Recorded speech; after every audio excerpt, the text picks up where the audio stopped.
Student, आज हम start करेंगे बायोलॉजी का न्यू चैप्टर 9 हेरिडिटी। नाम इंडिकेट कर रहा है हेरिडिटी। हेरिडिटी कहा जाता है एक इनहेरिटेंस पार्ट है जो पेरेंट्स से बेबी की तरह ट्रांसफर करता है एक इन्फॉर्मेशन को। उसके लिए टर्म यूज करते हैं हम हेरिडिटी। हम आपने सुना होगा, आपके पेरेंट्स कभी कभी कहते होंगे अरे ये गुण तो इसके पापा से मिल रहा है या ये गुण इसकी मदर से मिल रहा है, तो उसी के लिए हम टर्म यूज करते हैं हेरिडिटरी कि कुछ करेक्टर हैं, कुछ फैक्टर हैं या कुछ ट्रेड्स हैं जो एक जनरेशन से दूसरी जनरेशन में ट्रांसफर होते हैं। ये एक जनरेशन क्या है, जो हमारे पेरेंट्स वाली जनरेशन है, और पेरेंट्स से नेक्स्ट जनरेशन मतलब बेबी की, जो उनके ऑफस्प्रिंग्स हैं, उनमें वो करेक्टर्स का ट्रांसफर होना, उसके लिए हम टर्म यूज करते हैं हेरिडिटरी। देखिए, the transmission of character, factor या ट्रेट्स, तीन डिफरेंट टर्म्स यहाँ यूज की है, करेक्टर, फैक्टर या traits, from the parents to their offspring, parents से ऑफस्प्रिंग में जाना। ठीक है, उसके लिए टर्म यूज करते हैं हम hereditary. The hereditary information is present in the sex cell, और ये कहाँ प्रेजेंट होती है, ये पेरेंट्स के सेक्स सेल में, या जिनको हम गैमेट्स बोलते हैं, उनके अंदर प्रेजेंट होती है। रिपीट कर रही हूँ, the hereditary information is present in the sex cell या gamete of the parent, parents के गैमेट में या उसके सेक्स सेल में प्रेजेंट होती है, और वहीं से गैमेट से नई ऑफस्प्रिंग में ट्रांसफर होती है। मेनली पेरेंट्स के लिए टर्म यूज करते हैं हम पैटर्नल या पेरेंटल, और मदर के लिए टर्म यूज करते हैं maternal. Character of the offspring, यही पेरेंट्स, मदर एंड फादर के जो करेक्टर्स हैं, किस में जा रहे हैं, एक ऑफस्प्रिंग में जाते हैं। एक नई टर्म है वेरिएशन। अब हम क्या हमेशा कहते रहते हैं हमारे पेरेंट्स की, अरे ये वाला तो करेक्टर पापा का है या ये वाला करेक्टर मदर का है, लेकिन हम पूरी तरह से अपने पेरेंट्स की तरह नहीं होते। फॉर एग्जाम्पल, मान लीजिए फादर की हाइट ज्यादा है, मदर की हाइट कम है, तो जो ऑफस्प्रिंग है या बेबी है, उसके अंदर या तो मदर की हाइट आती है या फादर की हाइट आती है। मान लीजिए मदर की हेयर कर्ली है, फादर की हेयर स्ट्रेट है, तो मे बी उस बच्चे की जो हेयर है वो कर्ली हो, तो वो करेक्टर किस में से आया, मदर में से आया। तो कुछ करेक्टर मदर के, कुछ करेक्टर फादर के ऑफस्प्रिंग में देखने को मिलते हैं, लेकिन पूरी तरह से हम अपने पेरेंट्स की तरह नहीं होते।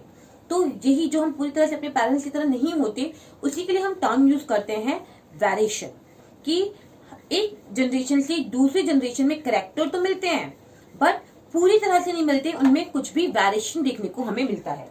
देखिए, offspring inherit the character of the parent, resemble them very closely, काफी कुछ मिलते हैं बट पूरी तरह नहीं, but not complete in all the expect.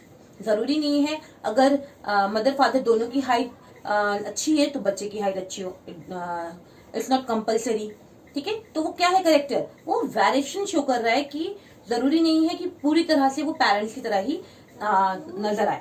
तो वही उन्होंने कहा, the difference in the character या traits among the individual of a species, जब हम एक जनरेशन से दूसरी जनरेशन में जो करेक्टर नहीं मिल रहे हैं, उन्हीं के लिए हम टर्म यूज करते हैं वेरिएशन। ठीक है, फॉर एग्जाम्पल हाइट, मैंने कहा ना पेरेंट्स, मदर फादर दोनों की हाइट कैसी है, ज्यादा है, लेकिन बेबी की हाइट कम है। कॉम्प्लेक्शन, मदर फादर दोनों ब्रिटिश हैं बट बेबी फेयर है। Type of hair, mother father दोनों की हेयर स्ट्रेट है, लेकिन बेबी की हेयर में भी कर्ली है। आई कलर, मदर फादर दोनों की आई ब्राउन है, बेटी की आई ब्लैक है। शेप ऑफ नोज, दोनों की शेप डिफरेंट है, यहाँ पर डिफरेंट है। तो ये जो करेक्टर्स है पूरी तरह से हमें मदर फादर से जैसे नहीं होते, उसमें कुछ ना कुछ डिफरेंस होता है, जिसकी वजह से हम उनसे बिल्कुल डिफरेंट होते हैं, इसलिए उसके लिए टर्म यूज करते हैं हम वेरिएशन। और ऐसा क्यों होता है, क्योंकि सबको पता है रिप्रोडक्शन दो टाइप का होता है, एक होता है एसेक्सुअल और एक होता है सेक्सुअल। एसेक्सुअल रिप्रोडक्शन में सिंगल पेरेंट प्रेजेंट होते हैं, ठीक है, वहां पर गैमेट्स या सेक्स सेल्स की जरूरत नहीं होती। फॉर एग्जाम्पल शुगर केन, आप देखेंगे अगर एक खेत में आपने शुगर केन को ग्रो कराया है, तो जो नए और शुगर केन की फॉर्मेशन हो रही है वो बिल्कुल पेरेंट सेल की तरह होते हैं, बिल्कुल एग्जैक्ट। अगर उनमें वेरिएशन होगा तो बहुत माइन्यूट सा वेरिएशन होता है, और वो एनवायरमेंटल कंडीशन को लेके होता है। हो सकता है प्रॉपर टेम्परेचर ना हो या प्रॉपर वाटर ना हो, एक्सेट्रा एक्सेट्रा, तभी आप उसमें वो वेरिएशन देखेंगे, अदरवाइज आपको वहां पे कोई वेरिएशन नजर नहीं आएगा। इसलिए वो बिल्कुल एग्जैक्ट कॉपी होती है अपने पेरेंट्स की। वही कहा उन्होंने, single parent sugar cane very little variation हमें देखने को वहां पर मिलता है। अब बात करेंगे हम सेक्सुअल रिप्रोडक्शन। सेक्सुअल रिप्रोडक्शन में दो डिफरेंट पेरेंट्स होते हैं और दोनों के गैमेट्स आपके ऑफस्प्रिंग में ट्रांसफर होते हैं, तो इसलिए कुछ करेक्टर पेरेंट्स के बेबी में या ऑफस्प्रिंग में देखने को मिलते हैं। two parents, for example human being, large number of variation is there. It is due to the variation that no two human being look alike. मतलब दो ह्यूमन एक जैसे कभी भी नहीं होंगे, उनमें कुछ ना कुछ वेरिएशन आपको देखने को जरूर मिलेगा.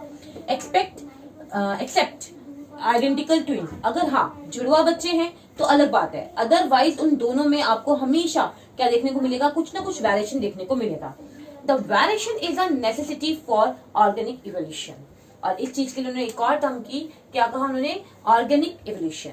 ठीक है, अब हम बात करेंगे एक्यूमुलेशन ऑफ वेरिएशन. अब ये वेरिएशन इकट्ठा कैसे हो रहा है, और ये इकट्ठा तभी होगा जब एक जनरेशन से दूसरी, दूसरी से तीसरी, तीसरी से चौथी, मतलब जनरेशन टू जनरेशन अगर वो कंटिन्यू रहती है तभी वो वेरिएशन आप देखने को मिलेगा, अदरवाइज वो वेरिएशन आपको देखने को नहीं मिलेगा. उसे हम बोलते हैं accumulation of variation. For example मान लीजिए एक जनरेशन है, उसके आगे कोई जनरेशन ही नहीं हुई तो वो वेरिएशन दिखाई ही नहीं देगा, है ना. तो एक जनरेशन से दूसरी जनरेशन, दूसरी से तीसरी, तीसरी से चौथी, तभी वो एक्यूमुलेट होगा और एनवायरमेंट में हमें नजर आएगा, अदरवाइज वो हमें नजर नहीं आएगा. The variation produce in organism during successive generation मतलब कंटिन्यूशन में रहे वो चीज, get accumulated in the organism, और वो ऑर्गेनिज्म कंटिन्यूशन में क्या करता रहे, जनरेशन टू जनरेशन रिप्रेजेंट रहेगा, तो वो धीरे धीरे क्या होगा, एनवायरमेंट में हमें एक्यूमुलेट मतलब इकट्ठा होता दिखाई नजर आएगा. Show up only if it's continue रहेगी ना वो जनरेशन, तभी होगा. To be inherited by the offspring, एक जनरेशन से दूसरी जनरेशन. फॉर सर्वर जनरेशन तो हमें वो वेरिएशन ऑलवेज नजर आएगा. मान लीजिए आप अपनी फोटो उठा लीजिए और आपने अपनी परदादा की फोटो उठा लीजिए, आपके और आपके परदादा में बहुत माइन्यूट सा आपको क्या नजर आ जाएगा, डिफरेंस नजर आ जाएगी, आपकी हैबिट में, आपकी स्ट्रक्चर्स में, एक्सेट्रा एक्सेट्रा. ठीक है. The great advantage of variation to a species is that is increase the chance of its survival in a changing environment. Mainly इस वेरिएशन का क्या बेनिफिट है, सबसे बड़ा बेनिफिट है, क्या बेनिफिट है, एडवांटेज मतलब बेनिफिट. क्या, variation to a species is that increase the chance, उसका चांस इंक्रीज हो जाता है ऑफ इट्स सर्वाइवल, सर्वाइव करना, इस एनवायरमेंट में सर्वाइव करने का, इन अ चेंजिंग एनवायरमेंट.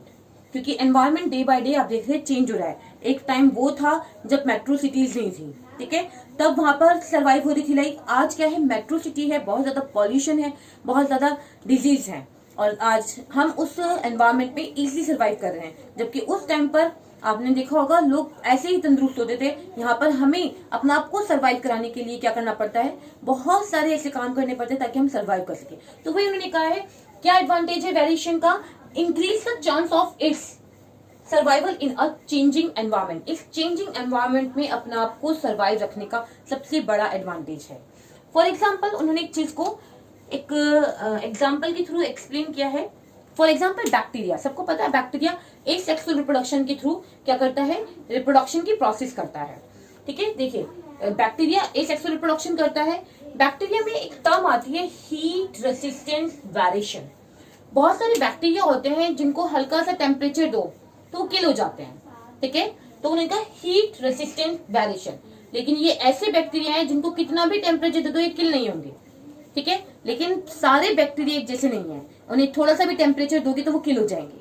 ठीक है, तो ये एक सेक्सुअल रिप्रोडक्शन की खासियत है कि वहां पर क्या है, वेरिएशन है ही नहीं, और वेरिएशन नहीं है तो वो सर्वाइव नहीं कर सकते. मान लीजिए ये जो हीट रेसिस्टेंट बैक्टीरिया है, अगर बहुत सारे बैक्टीरिया जो कि हीट रेसिस्टेंट नहीं है उनको थोड़ी सी हीट देंगे तो किल हो जाएंगे, मर जाएंगे. लेकिन हमारे साथ ऐसा नहीं है. क्यों, कितना भी सनलाइट की प्रोसेस इंक्रीज हो रही है डे बाय डे, ठीक है ना, तो आप देखेंगे हम सब वहां पर सर्वाइव कर रहे हैं. तो वही चीज है कि बैक्टीरिया, उन्होंने इसलिए एग्जांपल दिया कि बैक्टीरिया में बहुत सारे डिफरेंट चीजें देखने को मिलती हैं. बहुत सारे बैक्टीरिया ऐसे हैं जो लो टेम्परेचर पे सर्वाइव करते हैं. गलती से भी अगर वो रूम टेम्परेचर पे आ जाए तो वो किल हो जाएंगे.